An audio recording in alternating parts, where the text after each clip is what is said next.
Cut off का आता पता नहीं, मेरिट लिस्ट पर दस्तखत नहीं और 103 पदों पर पास कर दिए गए 2204 लोग। कैसे बारिश में भीगते हजारों छात्रों के भविष्य से सरेआम खेल रहा है झारखंड का सबसे बड़ा आयोग। 26 साल में 12 से ज्यादा जेपीएससी की परीक्षा सवालों के घेरे में झारखंड को किसने बनाया पेपर लीक और परीक्षाओं में धांधली का हब। इधर 13 साल के अंदर 12 सरकारी परीक्षाएं पास कराने वाला सुपरमैन निकला जेपीएससी घोटाले का असली मास्टरमाइंड।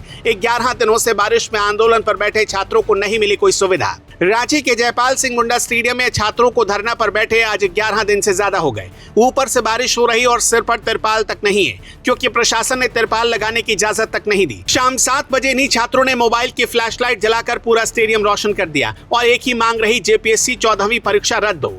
वजह यह है कि 103 पदों के लिए 2204 लोग कैसे पास कर दिए गए। कट ऑफ कभी छपा ही नहीं और मेरिट लिस्ट पर आयोग के सदस्यों के दस्तखत थे ही नहीं। छात्र नेता देवेंद्र नाथ महतो अनिश्चितकालीन भूख हड़ताल पर बैठ चुके हैं और उनकी मांग है कि पूरी भर्ती प्रक्रिया की जांच सीबीआई को दी जाए और उस कंपनी की कराई हुई सारी परीक्षाएं जांच में आए। महतो के मुताबिक रिजल्ट 2 जुलाई को आया। 5 जुलाई से आंदोलन शुरू हुआ। 7 जुलाई को राज्यपाल से मुलाकात हुई। 8 जुलाई को पुतला दहन हुआ और 20 जुलाई को मुख्यमंत्री को सबूत सौंपे गए। देश भर से लोग इन छात्रों के लिए ऑनलाइन ऑर्डर करके खाना भेज रहे हैं। इधर ये पूरा मामला दिल्ली तक पहुंच चुका है। राज्यपाल संतोष गंगवार दिल्ली में गृह मंत्री अमित शाह से मिले और उन्होंने शाह को जेपीएससी नियुक्ति परीक्षा मामले में चल रही सीआईडी जांच की पूरी जानकारी दी। राज्यपाल इस आयोग से पहले भी नाराज हो चुके हैं। अप्रैल 2026 में उन्होंने जेपीएससी अध्यक्ष एल ख्यांगते को चिट्ठी लिखकर सिविल सेवा प्रारंभिक परीक्षा और सहायक वन संरक्षक मुख्य परीक्षा की गड़बड़ियों पर कड़ी नाराजगी जताई थी और साफ लिखा था कि पूरी पारदर्शिता से जांच हो, लापरवाही करने वालों की जिम्मेदारी तय हो और दोषियों पर सख्त कार्रवाई हो। उस चिट्ठी के 3 महीने बाद वही ख्यांगते खुद जांच के घेरे में। ख्यांगते ने 21 जुलाई 2026 को इस्तीफा दे दिया और वो इससे पहले झारखंड के चीफ सेक्रेटरी रह चुके हैं, यानी पूरे सिस्टम में सबसे ऊपर वाली कुर्सी पर बैठ चुका ऑफिसर ही सवालों के घेरे में। इस्तीफे के अगले ही दिन सीआईडी ने कई ठिकानों पर छापा मारा, उसमें उनका सरकारी बंगला भी शामिल था। ऑन रिकॉर्ड उन्होंने कहा कि निष्पक्ष जांच हो, इसलिए उन्होंने खुद कुर्सी छोड़ी है। 28 जुलाई से ख्यांगते लगातार सीआईडी दफ्तर बुलाए जा रहे हैं और 3 अगस्त तक उनसे कई राउंड पूछताछ हो चुकी है। उनका पासपोर्ट जब्त कर लिया गया है और विदेश यात्रा का पूरा ब्यौरा मांगा गया है, जिसमें अमेरिका की एक ट्रिप पर अलग से सवाल पूछे गए। उनसे 3 बातें पूछी गई। ब्लैकलिस्ट होने के आरोप वाली कंपनी को चुनने में उनका क्या रोल था, उसी कंपनी के मार्केटिंग मैनेजर अभय तिवारी से उनका क्या कनेक्शन था और उप परीक्षा नियंत्रक श्वेता गुप्ता ट्रांसफर के बाद भी जेपीएससी में कैसे टिकी रही। तीनों सवालों पर उनका जवाब यही रहा कि सब कुछ नियम के तहत हुआ। कंपनी को लेकर उन्होंने कहा कि उनके सामने ऐसी कोई जानकारी थी ही नहीं कि कंपनी ब्लैकलिस्ट है और अगर पता होता तो काम कभी नहीं दिया जाता। जांच से जुड़े लोगों का दावा है कि पहले राउंड में ख्यांगते ने जो बताया था, उसी सवाल पर बाद वाले राउंड में उनका जवाब बदल गया।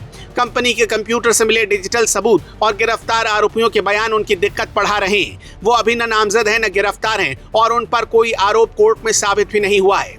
मुख्यमंत्री के नाम आई गुमनाम शिकायत पर गृह विभाग ने जांच का आदेश दिया और 21 जुलाई को डीएसपी वेंकटेश कुमार को जिम्मा मिला।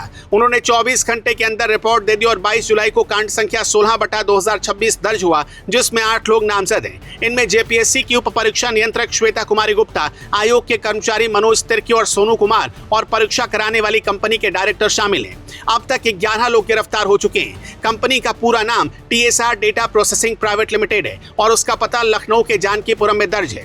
जांच रिपोर्ट के मुताबिक इसे 2025 में परीक्षा कराने का काम मिला और वो भी सिर्फ नॉमिनेशन पर। कोई टेंडर निकाला ही नहीं गया। परीक्षा के गोपनीय पेपर व्हाट्सएप से भेजे गए, जबकि नियम हार्ड डिस्क या पेन ड्राइव से देने का है। छात्रों का दावा है कि इस कंपनी को परीक्षा से कुछ ही समय पहले ब्लैकलिस्ट किया गया था। इसी बीच अभय तिवारी 22 जुलाई को गिरफ्तार हुआ और उसके कागजों में 13 साल के अंदर 12 सरकारी एग्जाम पास होना दर्ज है। नेवी, बीआरसी, दारोगा, सीआरपीएफ हेड कांस्टेबल, जेपीएससी की एसीएफ से लेकर संयुक्त सिविल सेवा तक की परीक्षा उसके सर्टिफिकेट में मिली है। गिरफ्तारी के वक्त वो गोड्डा के पोड़ैया हाट में ब्लॉक सप्लाई ऑफिसर की कुर्सी पर बैठा था और सीआईडी उसे इस पूरे मामले का मास्टरमाइंड मान रही है। उसकी जमानत पर 11 अगस्त को सुनवाई होनी है।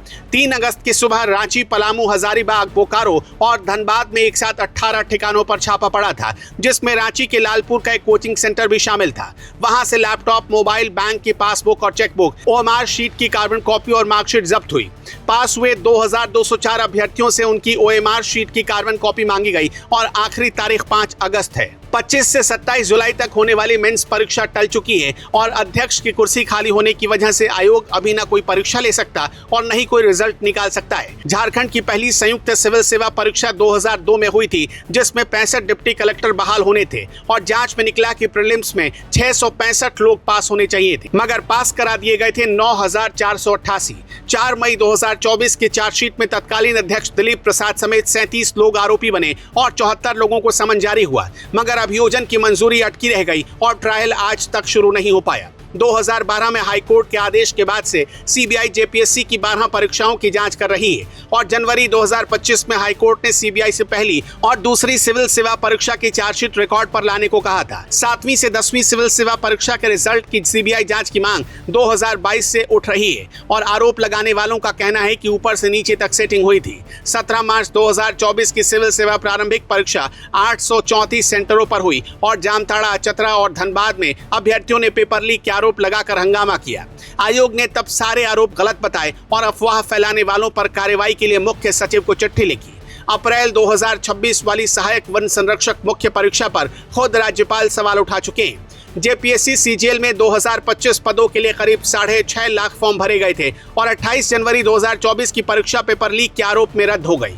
4 फरवरी वाली अगली परीक्षा भी रद्द हुई। नामकुम थाने में मुकदमा दर्ज हुआ और एसआईटी बनी। वही परीक्षा दोबारा 21 और 22 सितंबर 2024 को हुई, जिसमें 3,04,000 अभ्यर्थी बैठे और उसमें भी लीक के आरोप लगे। सीआईडी ने उस मामले में भारतीय रिजर्व बटालियन के 5 जवानों समेत 8 लोगों को गिरफ्तार किया है और अगस्त 2025 में हाईकोर्ट ने जांच पर असंतोष जताते हुए नई एसआईटी बनाने को कहा। 12 अप्रैल 2026 की उत्पाद सिपाही परीक्षा से एक रात पहले तमाड़ में एक अधबने मकान से 5 सॉल्वर और 159 अभ्यर्थी पकड़े गए और पुलिस के मुताबिक इस गैंग का रेट 10 से 15 लाख रुपए तक था। जेपीएससी की 2017 वाली इंटर स्तरीय परीक्षा का रिजल्ट अभ्यर्थियों को 6 साल बाद सुप्रीम कोर्ट के आदेश के बाद मिला, जिसमें पंचायत सचिव के 1,500 से ज्यादा पद थे और निम्न वर्गीय लिपिक के करीब 650 से ज्यादा पद। विपक्ष का आरोप है कि दलाल लड़कों को नेपाल, बिहार और बंगाल ले जाकर सवाल रटवाते थे और सेंटर पर इंटरनेट बंद कराया जाता था। ये आरोप अभी सिर्फ आरोप है, लेकिन किसी जांच में बात साबित नहीं हुई। साबित इसलिए नहीं हो पाती क्योंकि इसमें छोटे से लेकर बड़े लोग शामिल होते हैं। मुख्यमंत्री हेमंत सोरेन ने अब कहा है कि दोषियों को बख्शा नहीं जाएगा और सरकार ने मंत्रियों और बड़े अफसरों की एक कमेटी बनाकर छात्रों से बात करने का फैसला किया है। मुख्यमंत्री ने ये तक विश्वास दिलाया है कि वो सीना चीर कर दिखा सकते हैं कि छात्रों के सवाल पर वो कितने गंभीर हैं। स्वास्थ्य मंत्री ने ऑन रिकॉर्ड कहा कि सरकार छात्रों पर गोली या लाठी चलाने में भरोसा नहीं रखती और साथ में अपील की जा रही है सरकार की तरफ से कि छात्र किसी राजनीतिक पार्टी के बहकावे में आंदोलन न करें। पर सवाल छात्रों के भविष्य का है और सरकार को इसका जल्द समाधान ढूंढना पड़ेगा, वरना अगर ये प्रोटेस्ट जंतर मंतर जैसा उग्र हुआ तो फिर किसी मंत्री का इस्तीफा लेकर ही मानेगा।